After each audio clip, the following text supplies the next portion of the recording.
90쪽입니다. 누가복음 2장 25절 말씀부터 27절까지의 말씀입니다.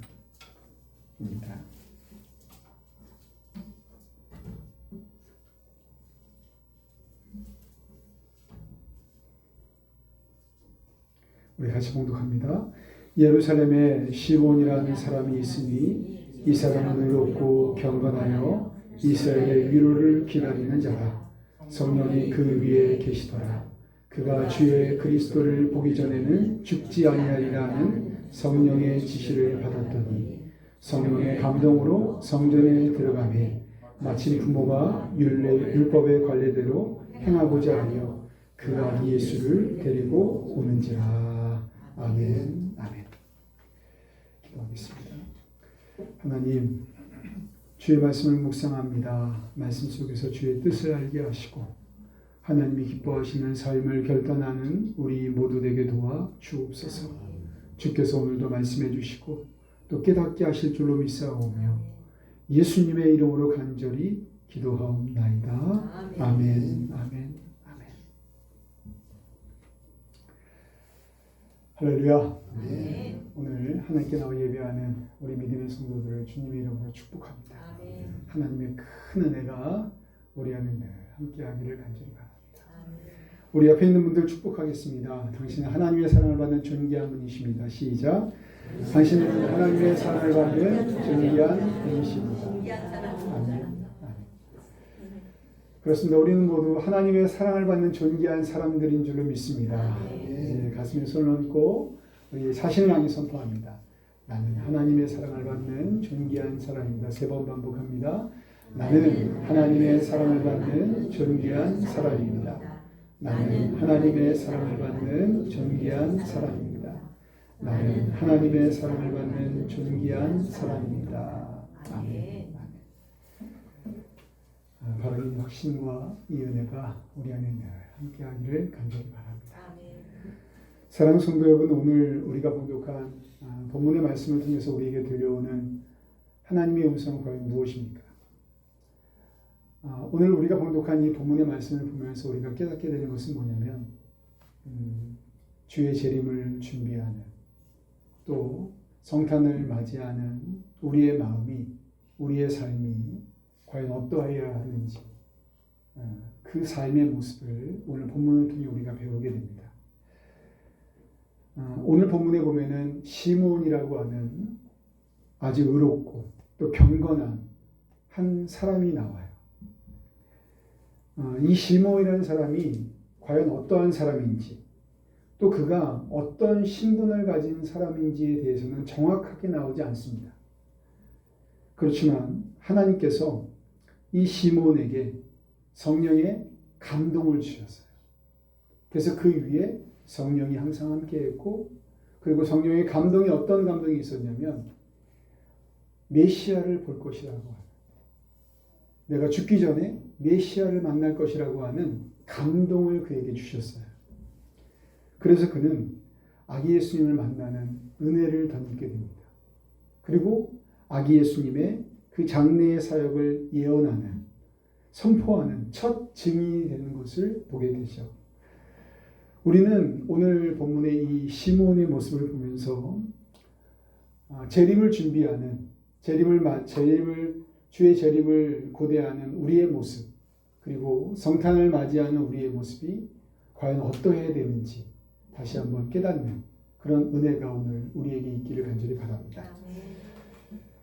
그렇다면 오늘 본문의 이 시몬은 과연 어떤 모습으로 살았기에 아기 예수님을 만나는 그 은혜를 경험한 겁니까? 우선 오늘 본문에서 시몬을 소개할 때 뭐라고 소개합니까? 그는 의로웠다.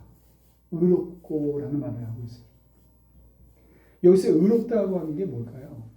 의롭다는 것은 하나님의 법을 따라 이웃에게 해야 할 도리를 행하는 그리고 하나님 보시기에 의로운 그러한 삶을 그가 살았다라고 하는 것을 말하는 거예요.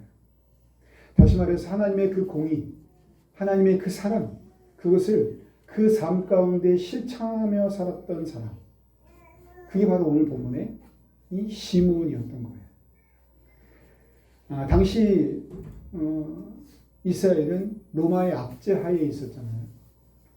그래서 그 로마의 압제로 인해서 서로 간에 사랑은 식어가고 부정과 부패가 만연한, 그래서 의로움을 찾기는 정말 힘든 그러한 시대가 당시의 상황이었던 거예요.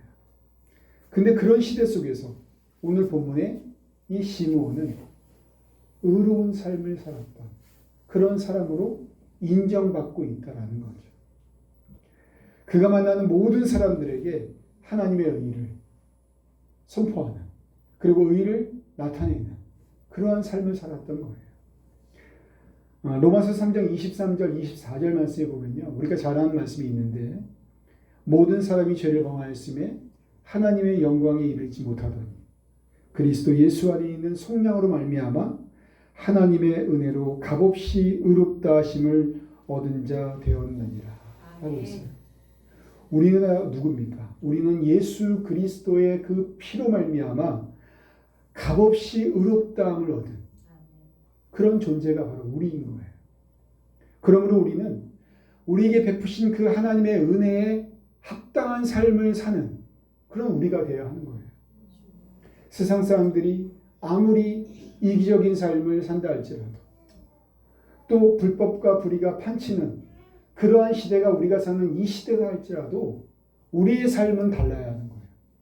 우리의 삶은 정말 하나님 보시기에 아름다운 의로운 그러한 삶이 오늘 우리의 삶이 되어야 한다라고 하는 거예요.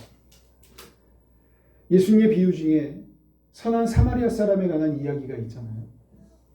한 사람이 예루살렘에서 예리고로 내려가다가 강도를 만납니다. 이 강도를 만나고 매를 맞고는 가지고 있는 것들을 다 빼앗기고 그리고 거의 죽은 상태가 되었어요.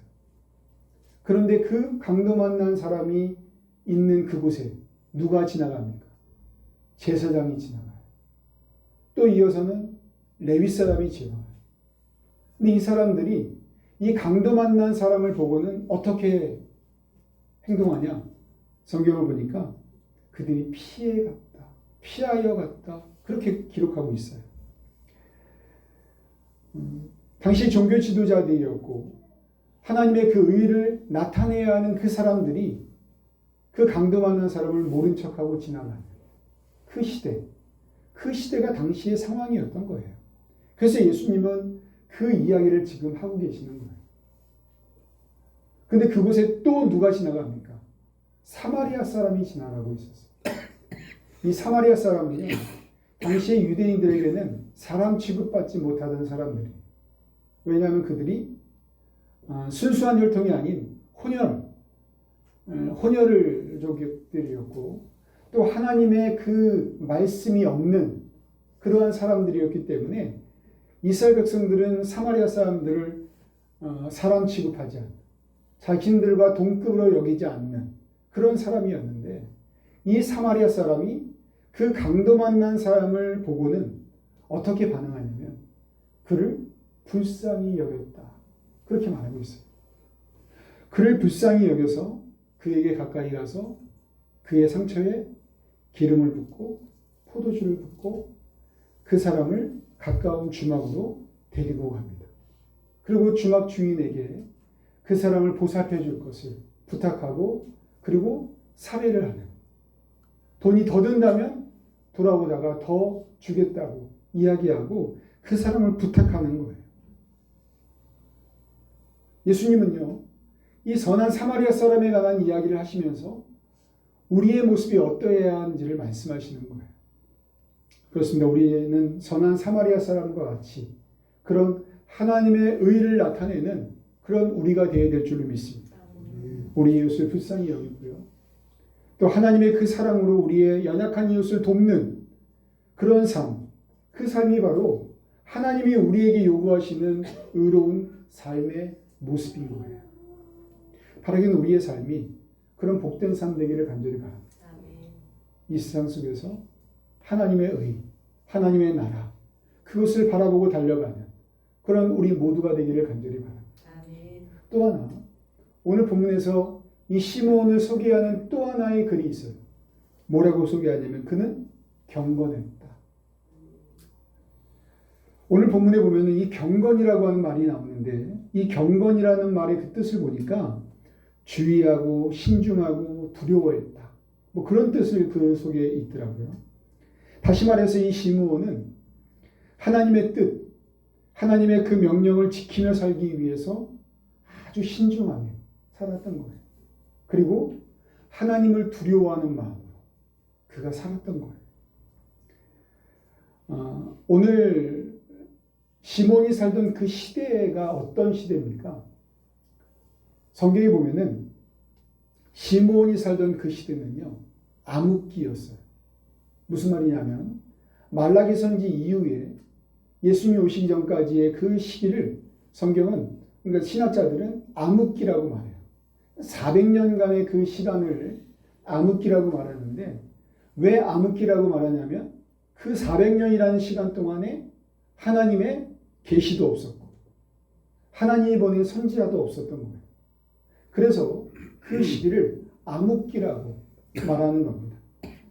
그 결과 당시의 종교 지도자들은 하나님의 율법을 자기 마음대로 해석하는 그러한 우를 범했던 거예요. 그리고 입술로만 하나님을 사랑한다고, 하나님을 경배한다고 그렇게 말하는 그 사람들이 당시에 종교 지도자들이었던 거죠. 뭐 이 외에도 우리가 아는 것처럼 성전에서 물건을 사고 파는, 재물에 쓰는 그 물건을 사고 파는 그러한 일들이 허다한, 그래서 성전을 청결케 하시는 예수님의 모습을 우리가 또한 보게 되잖아요. 이렇게 불경건한 그 모습으로 타락한 시대, 그 시대가 바로 이 시몬이 살고 있던 시대였던 거예요. 그런데 그런 시대 속에서 오늘 본문의 이 시몬은요, 범사에 하나님의 뜻을 헤아리고 그리고 그 뜻을 따라 살았던 경건한 사람이었다라는 거예요. 우리 역시 오늘 본문의 이 시몬처럼 정말 경건한 삶을 사는, 거룩한 삶 사는, 구별된 삶을 사는 우리가 되었으면 좋겠어요. 세상은 악하고 세상은 죄로 죄도 가득하고 그렇다 할지라도 우리의 삶은 좀 구별된, 좀 다른 그러한 삶이 우리의 삶이 되었으면 좋겠어요. 그것이 하나님 보시기에 아름다운, 우리가 주의 재림을 고대하는 우리의 삶이 바로 그와 같은 삶이 아닌가 생각합니다. 마지막으로 오늘 본문에서 시몬을 소개할 때 뭐라고 소개하냐면 그는 이스라엘의 위로를 기다리는 자다. 그렇게 말해요. 이스라엘의 위로를 기다린다. 이게 뭔가요? 바로 메시아를 기다렸던 사람. 이사야 25장 9절 말씀에 보면은 그날에 말하기를 이는 우리의 하나님이시라. 우리가 그를 기다렸으니 그가 우리를 구원하시리로다.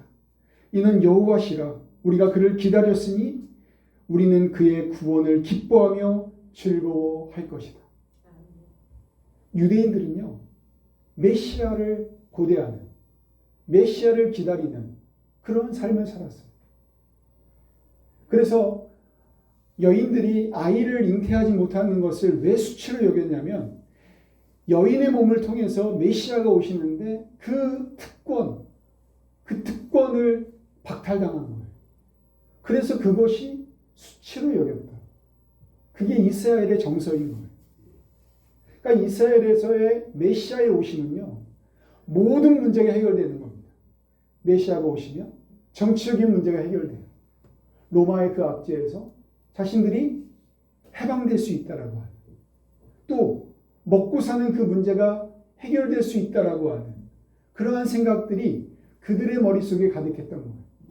그래서 메시아의 오심을 간절히 고대하는 그게 이스라엘 백성들의 모습이었어요. 그래서 악한 마귀 사단이 예수님을 광야에서 시험할 때 뭐로 시험합니까? 광야에 있는 그 돌들이 다 떡덩이가 되게 하라는 거예요.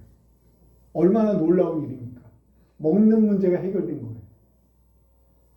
성전 꼭대기에서 뛰어내리라는 거예요. 그러면 하나님의 천사가 당신을 보호할 거 아니냐. 그러면 당신이 메시아라는 사실을 모든 사람이 다 알 거 아니냐. 메시아의 그 능력, 메시아의 그 사역, 이것을 보이라. 그렇게 말하고 있는 거예요. 이렇게 당시 유대인들은요, 메시아의 오심을 간절히 기다렸던 그런 사람들이에요. 그런데 지금 이 시므온이 살던 시대가 언제라고요? 암흑기였던 거예요. 아까 말씀드린 것처럼 400년 동안 하나님의 계시도 없고 하나님의 선지자도 없는 정말 암흑과도 같은 그러한 시대였기에 사람들이 메시아에 대한 기대를 저버리고 그리고 무엇인가 다른 것을 바라보는 무엇인가 다른 것으로 살려고 하는 그러한 시대가 당시의 시대였던 거예요. 그래서 로마의 그 압제에서 벗어나기 위해 자신들의 힘으로 뭔가 해보고자 하는 로마에 대항하는 그러한 사람들도 나타나는 그런 시대를 이 시므온이 살고 있었던 거예요. 근데 오늘 본문의 시므온은 달랐던 거예요. 그는 메시아가 오실 것이라고 하는 그 성령의 감동, 그 감동에 충만했던 사람이에요. 그래서 자기가 죽기 전에 분명 메시아를 볼 것이라고 하는 그러한 확신이 그에게 있어서 그의 삶은 달랐던 거예요. 그는 의로운 삶을 살 수 있었던 거고 그는 경건한 삶을 살 수 있었던 거예요. 그리고 결국 그 소망이 이루어지는 거예요. 바로 초림하신 그 예수님, 그 아기 예수님을 만나고 그리고 그분을 품에 안는 그 영광을 그가 얻게 된 거예요. 사랑하는 성도 여러분, 우린 세상에서 그 어떤 시련과 유혹을 당한다 할지라도 주의 재림과 저 천국에 대한 소망을 확신하며 사는 우리가 되어야 될 줄을 믿습니다. 그래야 할 때 우리는 구별된 삶을 살 수 있는 거예요. 우리가 그럴 때 의로운 삶, 거룩한 삶을 살 수 있게 되는 거예요. 바라기는 오늘 본문에 이 시므온에게 있었던 그 의로움과 경건함과 그리스도를 보고자 하는 그 강한 열망, 이것이 오늘 우리에게 있어서 정말 우리의 삶이 구별된 정말 복된 그런 삶이 되기를 간절히 바랍니다. 그런데 오늘 본문 이후의 말씀에 어떤 말씀이 나오냐면 본문 28절로 32절까지에 보면요, 시므온이 아기를 안고 하나님을 찬송하여 이르되 주제여 이제는 말씀대로 종을 평안히 놓아 주시는도다. 내 눈이 주의 구원을 보았사오니 이는 만민 앞에 예비하신 것이요 이방을 비추는 빛이요 주의 백성 이스라엘의 영광이니이다. 그렇게 말해요. 시므온은요, 아기 예수님을 그 품에 안고 그 은혜가 너무나 크고 감격스러워서 하나님을 찬양했던 거예요. 하나님을 찬양하는 그 찬양이 그것이 얼마나 놀라운 찬양이었는지 14세기까지 교회 안에 시므온의 고별송이라는 제목으로 기도문으로 많은 사람들에게 일컬어질 정도로 그의 찬양은 정말 위대했다라고 하는 거예요. 오늘 본문의 시므온은요, 메시아를 만나고 그 기쁨을 찬양으로 나타냈어요. 오늘 우리도 본문의 시므온처럼 아기 예수님의 오심을 기뻐하는 그런 우리가 되었으면 좋겠어요. 이번 주 목요일 날 우리가 성탄 축하 예배를 드리잖아요. 그리고 성탄 발표회도 합니다. 이 땅에 오신 그 아기 예수님, 그 아기 예수님을 기뻐하는 그 마음으로 우리가 여러 가지를 준비했을 거예요. 보니까 율동도 준비하고 찬양도 준비하고 여러 가지를 준비하는 것 같은데요. 정말 우리 안에 그런 준비된 아기 예수님을 기뻐하는 그런 복된 마음들이 온전히 있어지기를 간절히 바랍니다. 분명 하나님이 우리의 모습을 보시고 기뻐하실 거예요. 성경은 우리에게 분명히 말합니다. 시편 32편 11절 말씀에 보면은 너희 의인들아 여호와를 기뻐하며 즐거워할지어다. 마음이 정직한 너희들아 다 즐거이 외칠지어다. 그렇게 말해요. 우리는 오늘 본문의 시므온과 비교할 수도 없는 더 큰 은혜를 입은 자들이에요. 정말 풍성한 구원의 그 은혜를 입은 그러한 사람들인 줄로 믿습니다. 그러므로 우리는 이 성탄에 더 큰 감격으로, 더 큰 은혜로 우리가 이 성탄을 맞이하는 우리가 되었으면 좋겠어요. 정말 우리의 성탄의 그 예배를 통해 하나님의 영광이 임하고 또 하나님의 은혜를 덧입는 그런 복된 시간, 복된 은혜가 우리의 삶 가운데 함께하기를 간절히 바랍니다. 바라기는 오늘 본문의 시므온과 같이 하나님 앞에 의로운 또 경건한 그리스도의 오심을 고대하는 그 복된 마음들이 우리 안에 있어 하나님을 영광스럽게 하는, 하나님께 칭찬받는 우리 모두가 되기를 주님의 이름으로 축원합니다. 우리 함께 찬양하고 기도하겠습니다. 우리 예수 우리 왕이여 우리 찬양